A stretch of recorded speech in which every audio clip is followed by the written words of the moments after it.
Llibre dels Salms. Capítol 114, versets de l'1 al 8.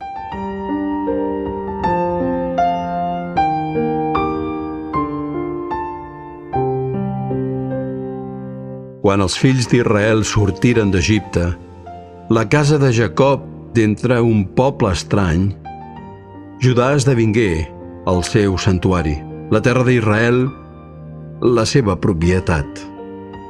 El mar en veure'ls s'apartà, el riu Jordà se'n tornà enrere, les muntanyes s'altironaven com moltons i els turons com si fossin anyells.